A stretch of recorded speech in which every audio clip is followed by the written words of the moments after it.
Hello, everybody, and welcome back to Starlight Beacon Transmissions Live. Once again, I'm sorry, I don't have an episode number for you all this week. I think we're on like 96 or so. Yeah, yeah, we're on 96. So, yeah, we are close to 100. We are getting there, and once we do get there, it's going to be so much fun. So, get ready for that.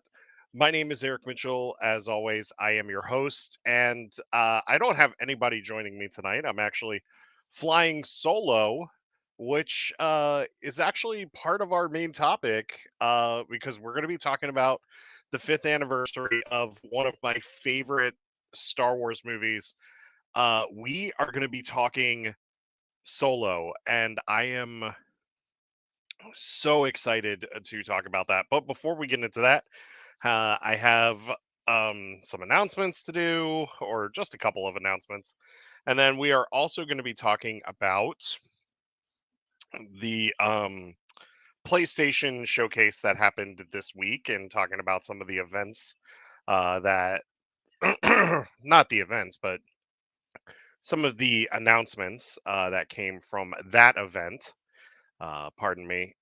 But before we get into that, I do want to take a moment of silence to remember Ray Stevenson, who we lost this week. Ray is or was in the upcoming Ahsoka show. He contributed to Clone Wars as Gar Saxon, and he has done some various other projects within Disney. He did a Marvel project. He did Punisher Warzone, which, if you haven't seen that movie, you should. It's very different for for a Marvel movie, and this was like really before the MCU took off. But yeah, I just want to take a moment to just honor Ray Stevenson and his contributions to not only Star Wars, but to entertaining all of us. So just give us a moment here.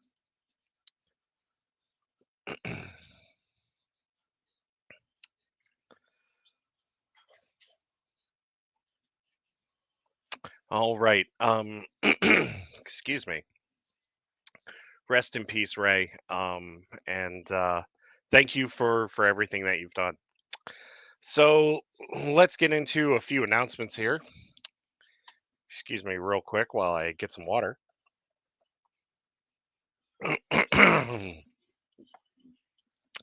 So next week there will be no live show as we are going to be at another minor league baseball game doing a Star Wars night and dressing up, and that should be a lot of fun. I'm going to be wearing my Droidsmith costume, and my wife is going to be wearing her High Republic Jedi costume, and we are going to be dressing with a group called Jedi Council, which is a little more. It's not as strict as like 501st or Rebel Legion or Saber Guild or Mando Mercs. So as long as you have a pretty decently accurate costume, you can definitely be part of this group. And everybody in this group is amazing, and they help everybody out with their costuming and everything. And you when you debut a new costume, they're so enthusiastic about it, and they really just help you with your costuming and everything. My wife's been doing costuming for a long time, so when it comes to costume advice and her helping me with the costumes, I always go to her because she's great at it. So next week, no live show as we are going to be at another minor league baseball game, and then no live show on the 17th as well because we are at AwesomeCon that weekend. Yeah, woo. We are at AwesomeCon that weekend, and that is the day of our High Republic panel. We are doing a celebration of the High Republic, which should be a lot of fun. It's going to be myself, Bria Lavorgna, um, B Dazzler, Brooke is going to be there. My friend Liz is going to be there. And of course, we're going to have High Republic author Justina Ireland on the panel as well, in which we're going to grill her for 45 minutes about whether or not Bur Yaga is okay. Wow! Anyway, so there's that. And then just want to let you all know that we are also going to be at Shore Leave in July. That's July 7th through the 9th. So we're going to be at Shore Leave that weekend, and that's going to be a lot of fun.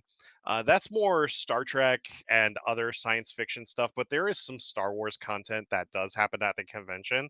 There's like a few panels and stuff, and then there's a few vendors selling like Star Wars toys and all sorts of fun stuff. Shore Leave is a wonderful small convention in Hunt Valley, Maryland. They usually get about roughly 1,000 to 2,000 attendees. It's really not that big, considering that the hotel's big-ish, but it's like not like huge, where they can like pack a lot of people in. It's not like the Gaylord when it comes to Katsucon or Magfest or one of those conventions. This is very small and it's very intimate. And this will be my third or fourth shore leave, and really looking forward to it. Ben Browder and Claudia Black from Farscape and Stargate SG1 are going to be there. Um, Robert Picardo from Star Trek Voyager, as well as the Stargate TV shows, is going to be there. Um, which I do want to meet him again because he's fun to talk to and hang out with. And then there's Penny Johnson Gerald and Peter Macon from the Orville, which is really really cool. So we're going to be there July 7th through the 9th. There's a bunch of other guests that, I mean, I'm trying to remember who, but I'll have to look it up later and tell you all. But it's going to be a really, really fun time. Then we just found out Farpoint just announced a couple of guests, and that's in February. And we have been invited back to Farpoint again, and that should be a lot of fun. And their big headliner is they have Jay Lee from the Orville, who plays Lieutenant Commander Lamar. They also have the voice of Wolverine from the 90s X-Men animated series, and I'm gonna try to get. Give me a second here. I'm gonna try to get him to sign this bad boy. This is the X-Men animated series adaptations omnibus. So maybe he'll sign right here. Who knows? But yeah, gonna try to get him to sign this bad boy. If I can get Power Rangers to sign a Power Rangers comic that they had really nothing to do with outside of their characters being in it, I can probably get 90s Wolverine to to sign my omnibus. So we do have that, and I believe there's also a consultant for the Star Trek TV shows that's going to be at Farpoint as well, and that is usually in February. So if you are looking for another small con to do, you've got tons, especially here on the East Coast, and especially if you're in the DMV area, which is DC, Maryland, and Virginia. There's a lot of great conventions. And then, of course, in December, we're going to be at Ocean City Comic Con. So we have quite a busy year this year for cons. We're not going to too many, but we're going to uh, I think enough, honestly. Yeah. Because like Ocean City is a great one day con. Farpoint and Shore Leave are good small weekend conventions, and of course the big one being Awesome Con. We would go to Baltimore Comic Con, but we are going on vacation that weekend. So we can't really go to that one as much as we want to. And then we were like, well, that would cut into our vacation budget. And honestly, we don't want to do that. So, you know, there's that. So those are the announcements. No show next week and no show Father's Day weekend. That's the 16th through the 18th. So, we'll have shows in between, and I'm trying to push out more content. It's been tough because of work and everything, but I am trying to push out more content for you all, and I hope that you all do enjoy the content that I am releasing to you all. So let's get into the news here. Not much in the way of Star Wars news. This week is the 40th anniversary of Return of the Jedi as well, which we got to see it during its theatrical re-release a few weeks back. And I got to tell you, that movie, I've watched it tons of times on Disney Plus, but being in the theater, seeing that movie on the big screen, it's such a damn beautiful movie. Eh, and what? And we got to see banthas. Yes, my wife was really excited about the banthas in that one scene. And then you know, this is the special edition cut slash the Blu-ray cut of the movie. But I gotta tell you, Jedi Rocks is still an amazing song, and I love that song. And I don't care what you all think. I mean, I do, but I don't at the same time, because Jedi Rocks is a great song. And fight me if you have to. Fight me. You know, yeah, cash me outside. How about that? I can't believe I just did that, especially especially live on the internet.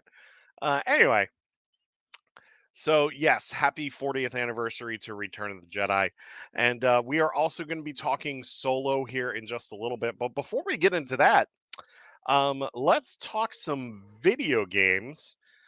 Because Sony had a PlayStation showcase this week, and some of us were actually thinking that we might see maybe a Star Wars game, what Ubisoft Massive is working on with their open world, or maybe we might have gotten a tease of what Respawn's working on post Jedi Survivor, because they do.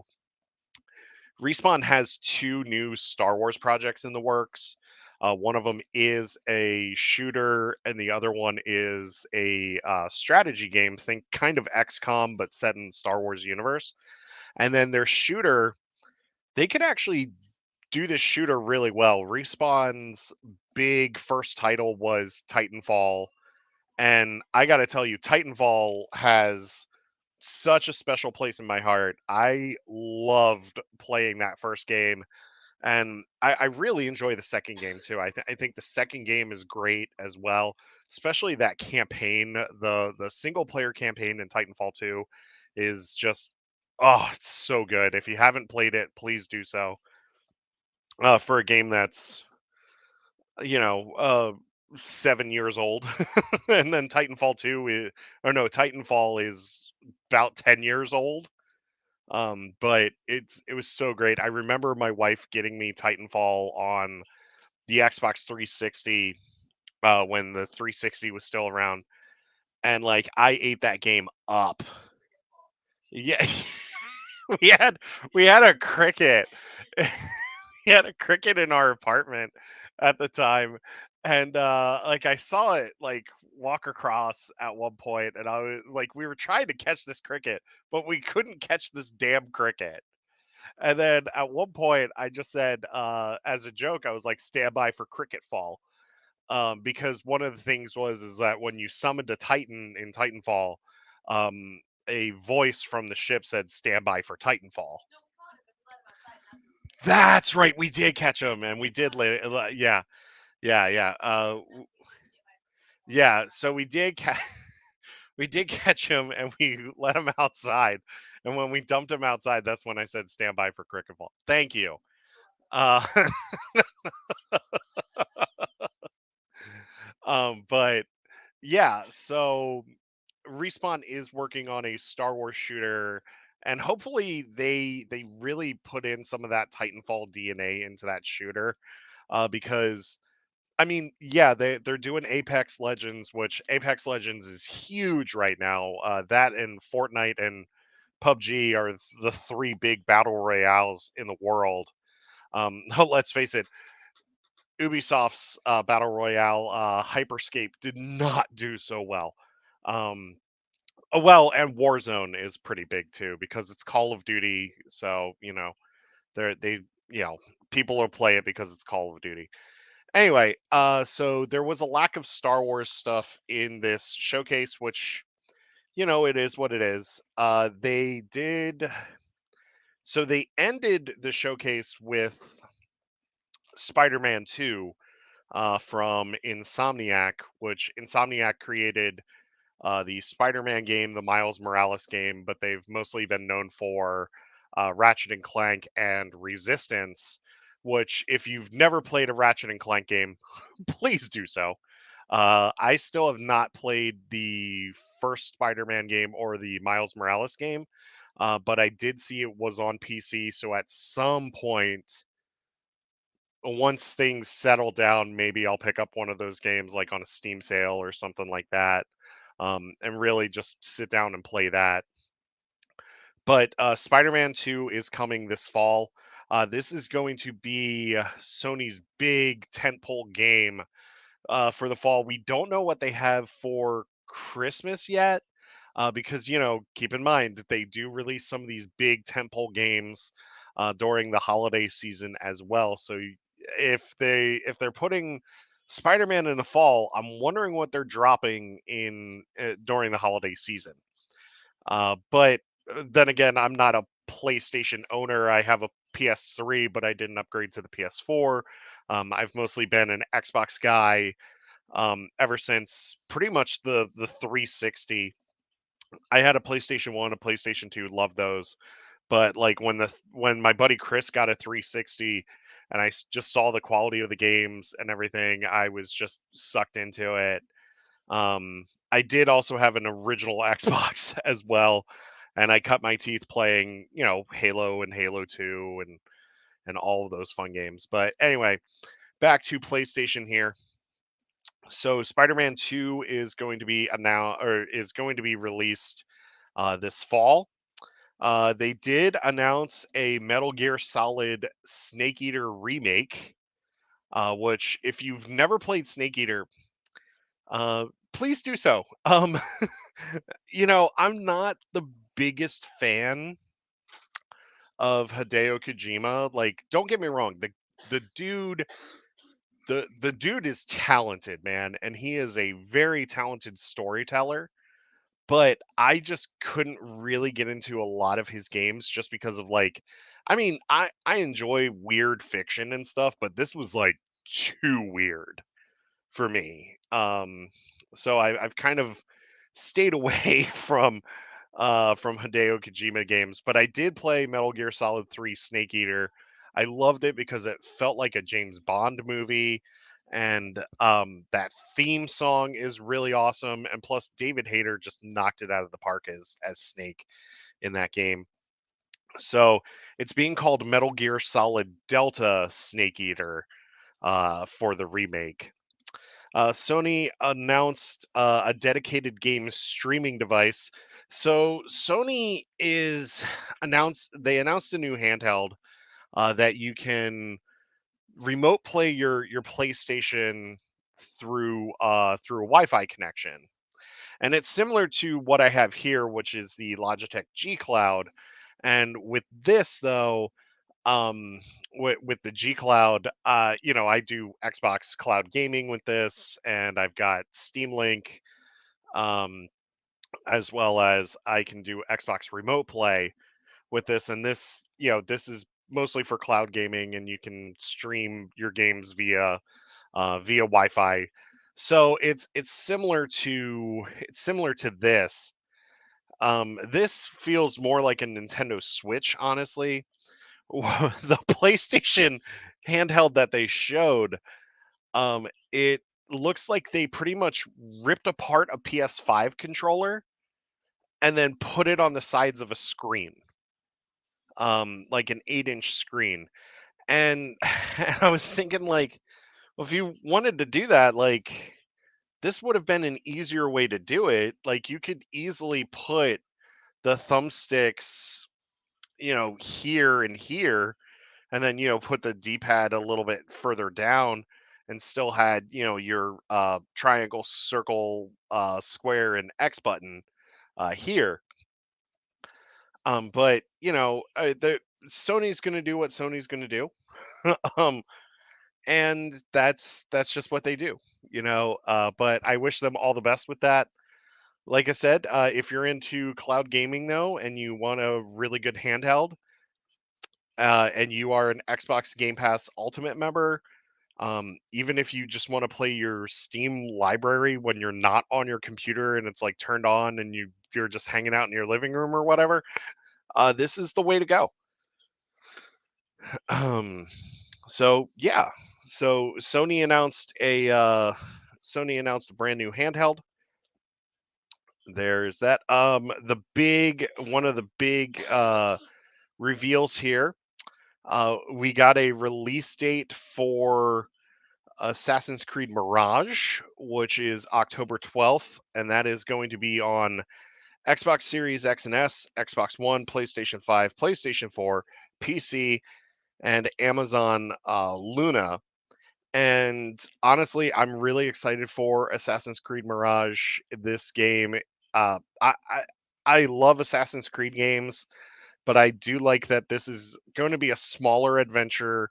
The series is gonna kind of go back to its roots here, and I'm excited to spend time with this character of Basim, who was in Assassin's Creed Valhalla, and I just want to see his journey as a member of the Assassin Brotherhood. So, really excited for that. And then, if you are looking for something spoopy to play this fall, we have Alan Wake 2 coming October 17th. That is also going to be on Xbox platforms as well as PC and PlayStation. And I got to tell you, Alan Wake, that first game, man, whoo, I love that first game. I'm not a big thriller or horror guy, but Alan Wake was so damn good. It was such a damn good game, and I really enjoyed Quantum Break from Remedy, which was an Xbox exclusive that dealt with time travel, and Littlefinger from Game of Thrones was the bad guy in that one, and it was it was an awesome game. And then of course Control, which was a Game of the Year winner. Loved Control. So when Alan Wake 2 was announced, I got really excited because I love Alan Wake and I can't wait to see what they do with Alan Wake 2. It is going to be a quote unquote survivor horror game, but we shall see. And I'm excited to see where that goes. We did get a Final Fantasy 16 trailer. Final Fantasy 16 is going to release on June 22nd. That is a PlayStation exclusive from Square Enix. And there's that. Dragon's Dogma 2, which is a fantasy game that's going to be multi platform as well. Bungie has a new game out or coming out. It's called Marathon. This is going to kind of be a remake slash sequel of the original Marathon game in 1992 that Bungie worked on, and now Bungie is back to uh, do a new game that isn't Destiny. A lot of people also know Bungie were the early creators, were the creators of the first 4 or 5 Halo games, and they did very, very well until they sold the Halo franchise to 343 Industries, which is an Xbox studio. Now Bungie is coming back with Marathon, and that's going to be multi-platform. Street Fighter 6. Okay, cool. Street Fighter 6 is coming, so if you're into Street Fighter, That game comes out this summer. Actually, excuse me, I'm sorry. It comes out next week. Jade Raymond's Haven Studios reveals Fair Games, which is looks like a PvP shooter. Jade Raymond actually helped create the original Assassin's Creed game for Ubisoft. So this will be interesting to see what Haven brings or what they do with Fair Games here. Talos Principle 2 is coming this year. Didn't play the first one, so don't really know much about this. We've got the Plucky Squire coming, which is a very cute indie RPG. Can't wait for that. Phantom Blade Zero is a new hack and slash RPG. Looks like a Souls game. Ghost Runner 2 is coming. Should be this year. Helldivers 2, which is a PlayStation exclusive. That looks like a lot of fun. I thought it was actually a Starship Troopers game trailer at first. Giant Squid reveals Sword of the Sea, which looks like a beautiful game. If you are a VR fan, Resident Evil 4 is getting a VR mode for the PSVR 2, which yeah, just what well there's a couple of them that got announced. Five Nights at Freddy's Help Wanted 2 has been announced. Um so there's two other games that I'm going to talk about here real quick because I mean because these look like so much damn fun.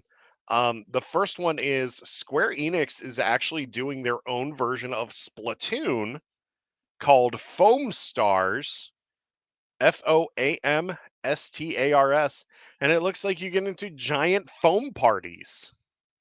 It is Splatoon with foam. And when I saw the trailer for this, I just said to myself, you know what? I'd play the hell out of this game. I like the first Splatoon. I thought Splatoon 2 was good. We recently got Splatoon 3 but from the library, but we never played it.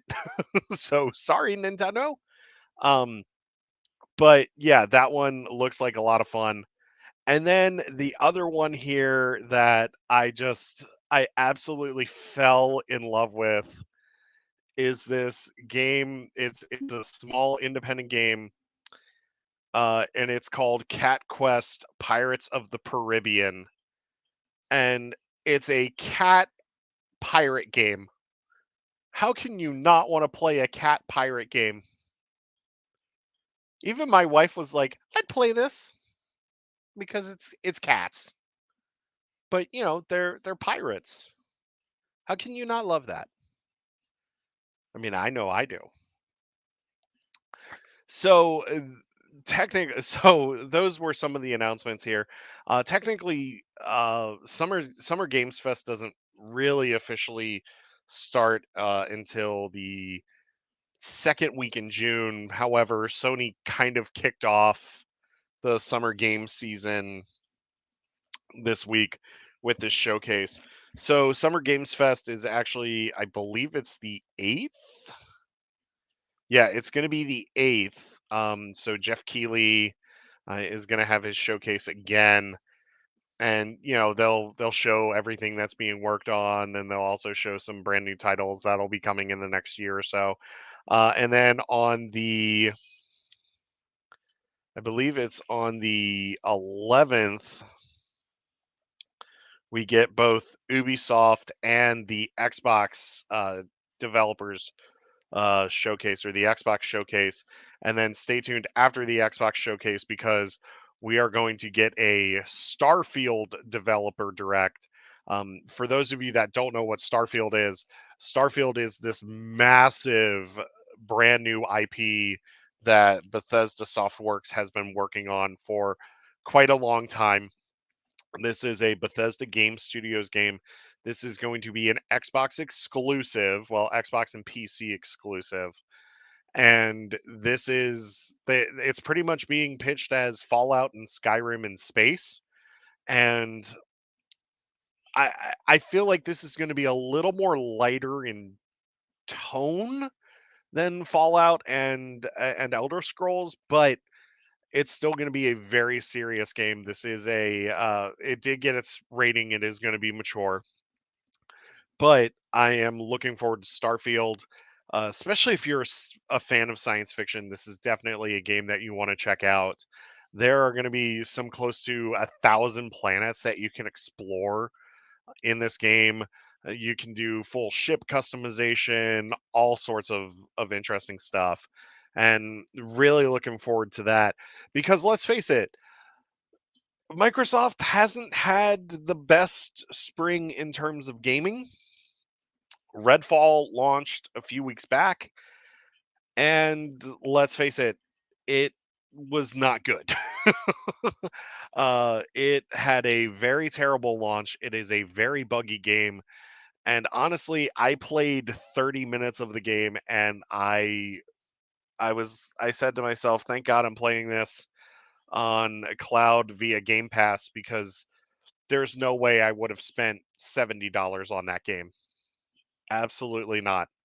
Or even 100 for the bite back edition or whatever it is. So if you are a fan of science fiction, Starfield is the way to go. Of course you're a fan of science fiction. You're watching a Star Wars live show and listening to a podcast. So there's that.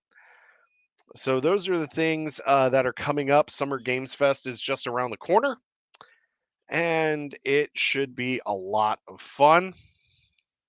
But let's actually go into the big topic for the night, and that is we're going to be talking about the fifth anniversary of one of my favorite Star Wars movies, Solo. Now this came out in 2018. It was in May of 2018, and this did come off the heels of The Last Jedi. A lot of people boycotted seeing this movie because they didn't like how The Last Jedi went. And honestly, I if you didn't like The Last Jedi, you didn't like The Last Jedi. If you like The Last Jedi, you like The Last Jedi. But you're boycotting, you shouldn't have boycotted Solo because you didn't like The Last Jedi. Solo was its own separate thing. And I got to tell you, it is criminally underrated. And it is a damn fun movie with a lot of action, a lot of comedy, a lot of heart. And I got to tell you, Alden Ehrenreich kills it as Han Solo. And he is so damn good in that movie. Donald Glover is amazing as Lando. Um, Amelia Clark is fantastic as Kira. Phoebe Waller-Bridge is great as L3. Woody Harrelson's fantastic in this movie as Tobias Beckett. You've got Paul Bettany as Dryden Voss. Jonas Sutomo plays Chewbacca, and he knocks it out of the park with that too. And you get to see the relationship build between Han and Chewie, or I like to call the movie when Han met Chewie or when Chewie met Han. Um, and it's such a fun movie, and I actually got to see this movie uh the Monday before it released. I was actually at a press screening for it, and I was sitting there and I was watching the movie and I was like, this movie is amazing. I love this movie. And but the funny thing is that my wife bought tickets to the fan event, which you got like a poster and buttons and the replica Han Solo dice. And it was really funny. She bought the tickets, and then I got the press screening, and I couldn't take her because my editor at the time for the site that I write for um wanted to go with me. So I was like, well, okay. I mean, you are the editor. You kind of did give me a chance here. So, I guess I have to go with you. Uh, but I didn't tell my wife anything about the movie, and then we went to the fan event screening, and then the scene. I mean, my wife loves this movie, but the scene with Darth Maul, I didn't tell her anything about it, and seeing her reaction was so much fun to watch.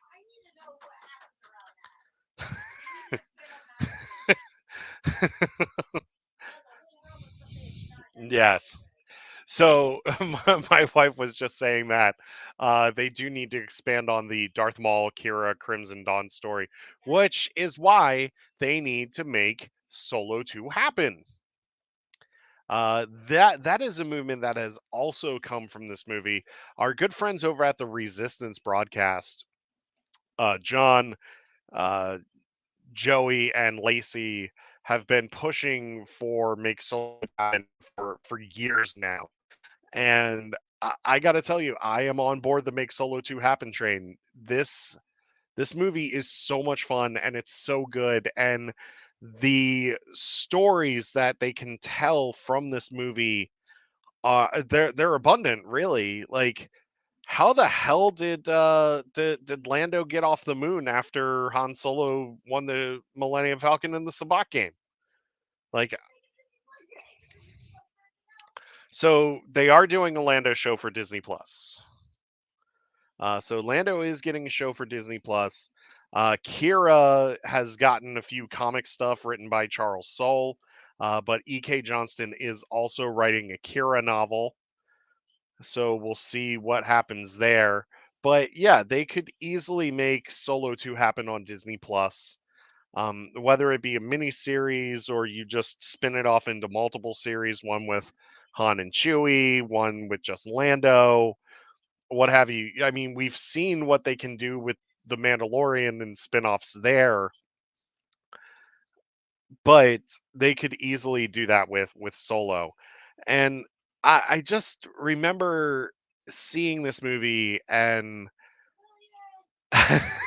it's full of so many amazing moments, like L3 leading a droid rebellion on Kessel when they needed a distraction to get the coaxium off the planet.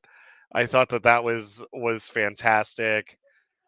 Yeah, and then to see L3 be incorporated into the Millennium Falcon as part of the Nava computer was really I'll say this right now. It's a little weird, but it makes me appreciate the ship even more.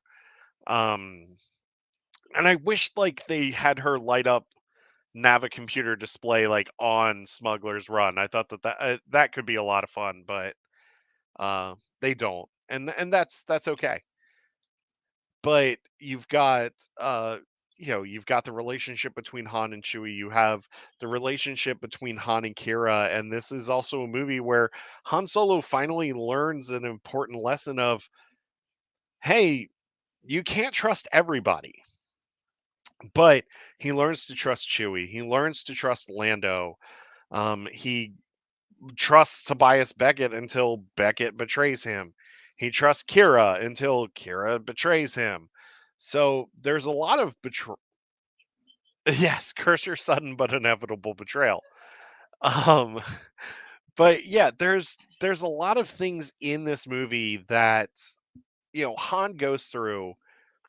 We even see Han as an Imperial, well, joining the Empire, and then we find out that he got kicked out of the Imperial Academy because he couldn't really follow orders, and then he gets he pretty much gets bumped to ground troop, and then that's when we see him on the planet Mimban, with fighting in the mud and the muck and everything, and trying to get off that planet so that he can go back to Corellia and save Kira.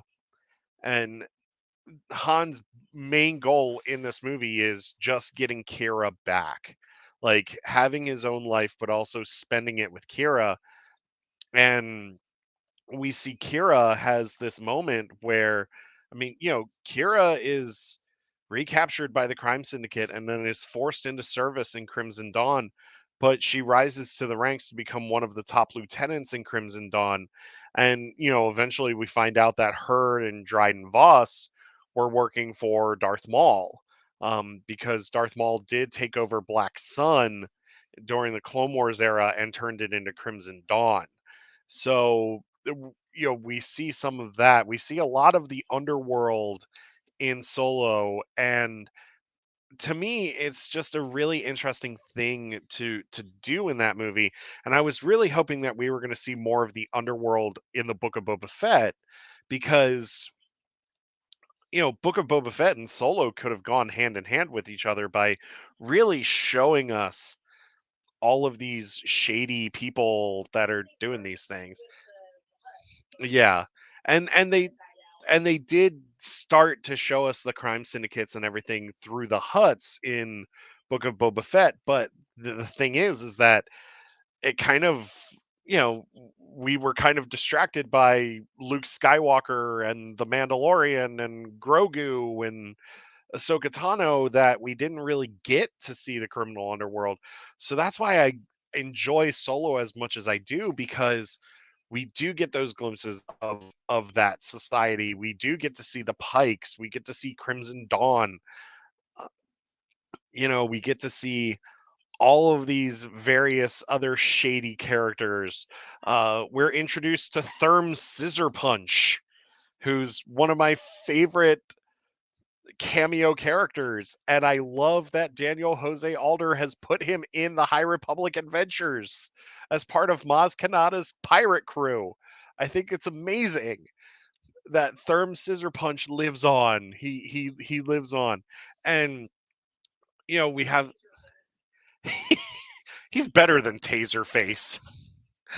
Um but we get to see Sabak being played too, which is a wonderful, wonderful thing, because the only time we've ever gotten anything to do with Sabak was in the old Legends, or the old EU, which is now Legends. They had like a lot of explanations for the game and everything. Timothy Zahn loves talking about Sabak, honestly, because they talk about it a lot in Scoundrels, or as Timothy Zahn calls it, Solos 11.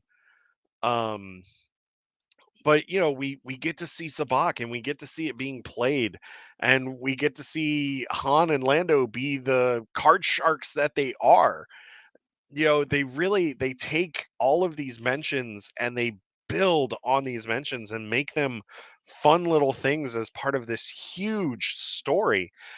And I gotta give Lawrence and John Kasdan, the writers of this movie, all of the credit for this story, because it's such a great story, and it's just such a great movie in general. And then you get Ron Howard directing this movie, and honestly, I love Ron Howard directing this movie. Like I said, I love this movie, but I would have also liked to have seen what Chris Miller and Phil Lord, the original directors of Solo, they did 21 Jump Street, they did the Lego movie, they did all of these. They were even writers and executive producers on How I Met Your Mother. So I would have liked to have seen what they would have done with this movie as well, because they can do action, because 21 and 22 Jump Street do have action, and that they can do comedy because those movies have comedy, and the Lego movie is really, really funny. I've yet to see Lego Movie 2, but whatever. But they also did Into the Spider-Verse as well, which Into the Spider-Verse is amazing, and I can't wait for Across the Spider-Verse either, because I think that movie is going to be great. But that they can do comedy, and they can balance action and comedy, because Into the Spider Verse has a lot of action and it has a lot of comedy, but it also has a lot of drama. So like they can balance that. How I Met Your Mother had a lot of comedy, but it also had a lot of drama to it as well. And even though the ending to How I Met Your Mother is horrible, I will say this: the Barney Stinson ending to How I Met Your Mother is actually all right because of his kid. But I do not like the rest of the ending of How I Met Your Mother, because they pretty much are going, here's the mother, now we're gonna kill her off, and like she should have been in the whole thing the entire time, but whatever.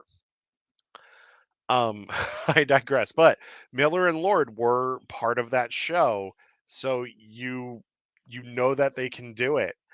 And like I said, I would have liked to have seen this movie, but we got the movie we got, and honestly, I'm happy with it. Did this movie need to be made? Absolutely not. But am I glad that it was made? You bet your ass I'm glad that this movie was made. Because it's especially after the heaviness of The Last Jedi, you need a palate cleanser, and Solo is the perfect palate cleanser when it comes to Star Wars movies. I'm not saying that The Last Jedi is a bad movie. I love The Last Jedi, but there's a lot of heaviness in The Last Jedi that when you go to Solo, you're like, okay, this is the fun and plucky Star Wars that we're used to, and you know, we're this is fun. So let's talk about the box office for Solo. Solo did not do well at the box office.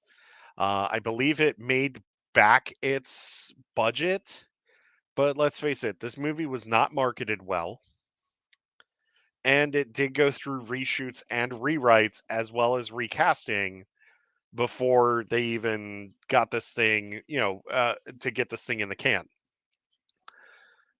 Solo did not do well because of the backlash of The Last Jedi. However, Solo didn't do well due to another reason. They put this thing in May in between Avengers Infinity War and Deadpool 2. So you had two big tentpole movies, and then you had Solo in between. And let's face it, more people were going to see Infinity War and Deadpool 2 than they were going to see Solo. Infinity War, because this, everything built to that one moment, that and Endgame, and then Deadpool 2, because how many people saw Deadpool 1?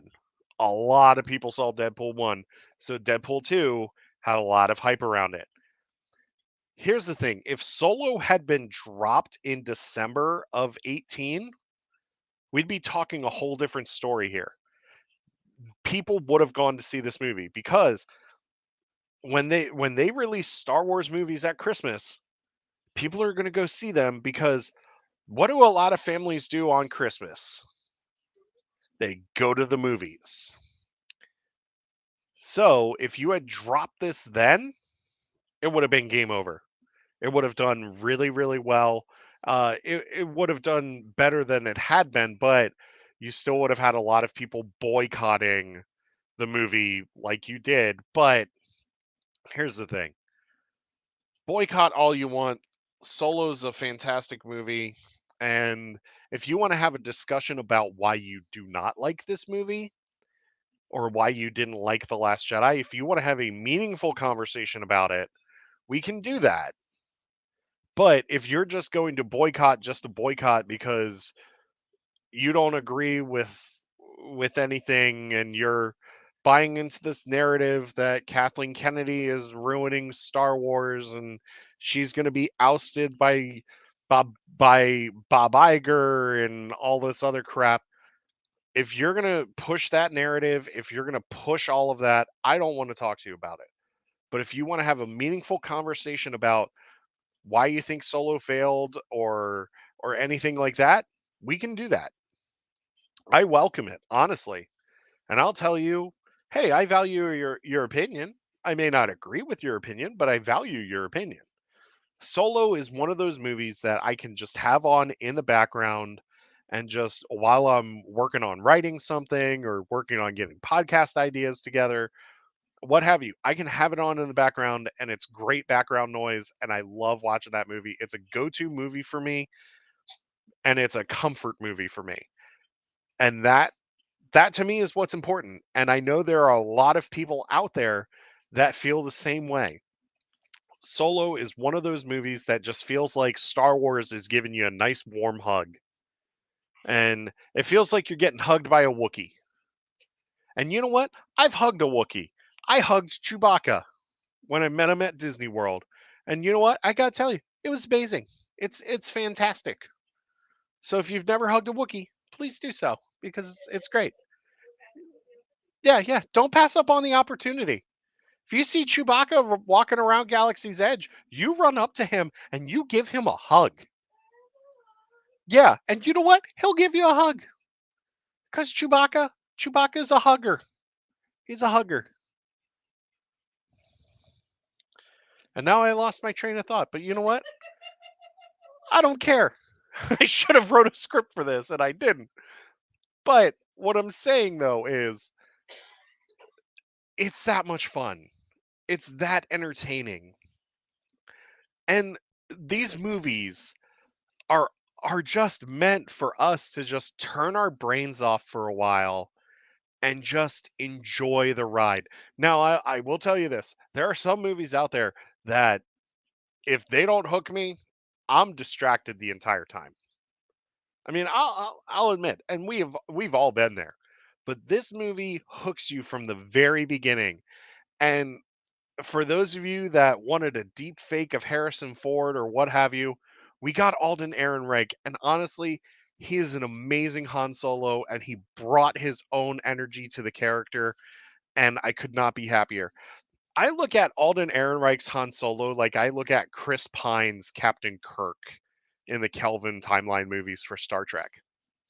Of course, everybody compares him to Shatner, but honestly, I'm going to be controversial right now. I like Chris Pine's Captain Kirk more than I like William Shatner or William Shatner's Captain Kirk. Actually, I don't like William Shatner either. I'm going to tell you right now. I don't like that guy. But anyway, that's for another story.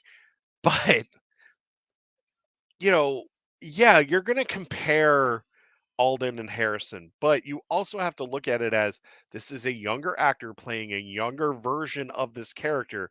So we have to give him the benefit of the doubt.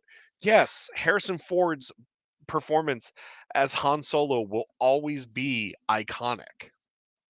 It will because he's Han Solo. Just like his performance as Indiana Jones will always be iconic. His performance as Jack Ryan will always be iconic. Like he's had these iconic performances. But then again, you also have to give these other actors that are taking over these roles the benefit of the doubt. Now, I don't think Harrison Ford will ever be replaced as Indiana Jones. I don't think so. Because if they do another movie, I don't think they'll do another movie. I think that Dial of Destiny is the last one, and they'll just. But who knows? We thought that Episode 3 was the last Star Wars movie, and yet we got tons of content over the last 15, 17, 18 years. So, just keep all of that in mind as well. But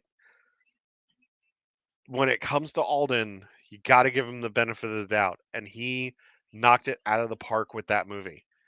And just like you're going to compare Billy D with Donald Glover, but I got to tell you, their performances coincide so well that we were watching Return of the Jedi a few weeks back, and I was just sitting there and I was thinking, you know what?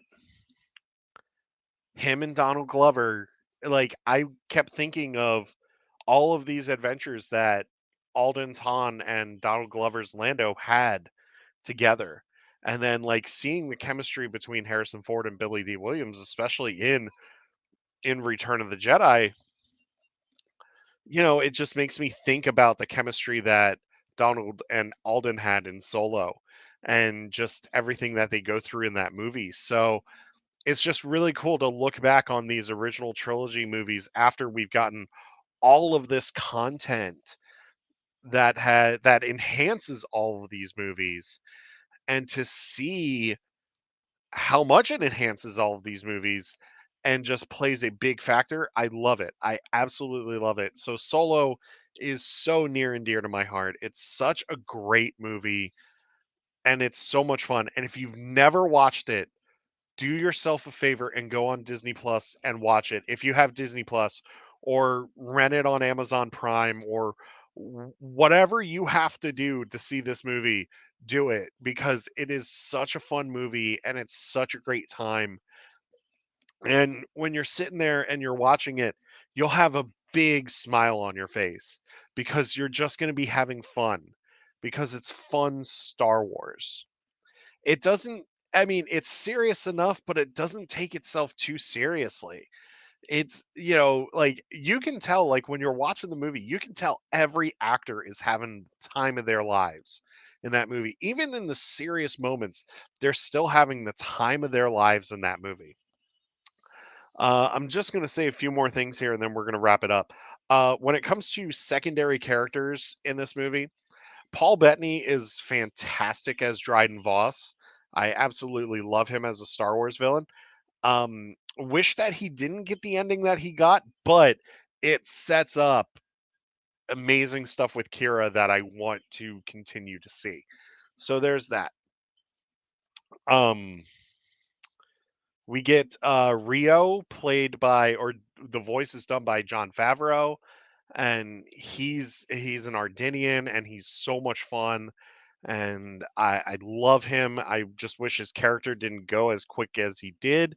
And then we get Thandie Newton in that movie as well, and she as Val, and she's absolutely fantastic. I love Thandie Newton as an actor.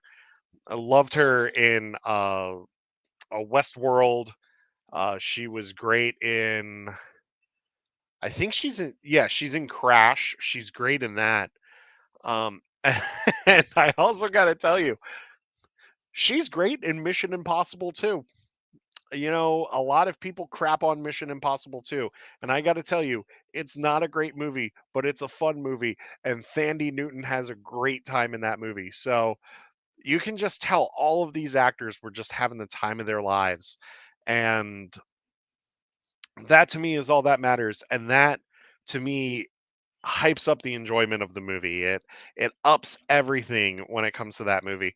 I wish that that movie had been marketed better. I really do. I got to tell you, we did go to Denny's and we got a couple of those trading cards. They're somewhere around here. And yes, I did get a Therm Scissor Punch card. I did. But I'm still also looking for the Castle Run Millennium Falcon. just saying. Especially the Lego set, but it's over $400. Why? But Solo is just a damn fun movie, and it's just great. And watch it. Continue to watch it, and continue to show Disney and Lucasfilm that we want to make Solo 2 happen. That is a wonderful movement. And there are so many amazing fans in and around that movement. And we just want to see more fun Star Wars stories. Yes, we have the High Republic, which is this amazing and fun story, but we want stories that don't take themselves too seriously. That's the big thing. So my thing here is check out Solo if you haven't. Do it. It's amazing. It's fantastic. I cannot praise it enough. And even if you have checked out Solo, continue to watch it and check it out again and continue to check it out. Watch it every day. I don't care. Seriously, watch it every day. I wish I could watch it every day, but I've got too much stuff going on, and plus I'm also going through this right now, Babylon 5. So what made me pick this series? I heard amazing things. So, okay, I'm going to end my show talking about Babylon 5 because, hey, I started talking about PlayStation, so why not? Um, I heard amazing things about the show. And then it was like on mega sale on Amazon a few years back. Like, I got the complete series for like $30. It came with all 5 seasons, 5 of the TV movies, and even the spin-off Crusade. And in order to complete the set, I still need a couple of the other TV movies. I'm on season 2 right now, and I got to tell you, when it comes to science fiction storytelling, this is damn good. This show is so good. I will say this, the CGI and the graphics are a little to be desired. It was 1994. Yeah. So it's a little bit to be desired, considering Deep Space Nine was airing at this time too, and like they had a little more cleaner stuff. But I got to tell you, you can tell the budget ups in season two, and actually it gets a lot better, like with the CGI and everything. There's some I will say this: there are still some really cringe green screen moments, but it's really not that bad. Plus, Bruce Boxleitner comes on the show in season two as the new captain of Babylon 5, and he's amazing. He's so good. Um, and if you like space politics and all of this other fun stuff, this is the show for you. This really is. So I'm on season two now. I'm about halfway through. My goal is to be completed by the time Farpoint rolls around, because I actually want to do a panel about the 30th anniversary of the show, because next year actually marks 30 years, officially 30 years of the show. I believe one of the TV movies came out in late 93, and that's technically the pilot for the show, but the first season didn't air until 94. So technically, I look at it as it's 30 years as of 94. Some people may try to fight me on that, but whatever. Um, but like I said, I've got this I'm watching. I'm trying to catch up on Star Wars books, and also trying to play some games to relax and provide more content for you guys, as well as spend time with my wife and do my job. So, yeah, and play with my cat Pickle, because that's important. Priorities, people. No, don't get him. Don't get him. Pickle, mom's coming for you. He's like, "No. No." Here's Pickle. There he is. He said no. So anyway, Um, gonna I'm cutting it short tonight, just because I didn't have any guests, and plus it's just been a long week, honestly. Work has been a little rough here and there. But it's okay. It's okay. But yes, no show next week, and no show Father's Day weekend. Next week we are at a baseball game, doing a Star Wars night, and we're dressing up. I'm going to wear my droid builder cosplay again. And then Father's Day weekend is Awesome Con, and we are going to be invading DC Convention Center for that. So just get ready for all of those fun things. We're going to try to get you some content from the baseball game, and from mostly from Awesome Con. We are going to. I am going to try to record our High Republic panel that weekend. That way you can all see that as well. And if you have any questions for me to ask Justina Ireland, please tweet at me and send me emails, what have you. Ask in our Discord as well. So, uh, if you have those questions, let me know. But don't ask the same question over and over again, because I'm going to be doing that about Buryaga. So anyway, that's it for us this week. May the force be with you. May you always fight for light and life. And remember, at the end of the day, we are all the Republic. Have a wonderful week, and we'll see you next time.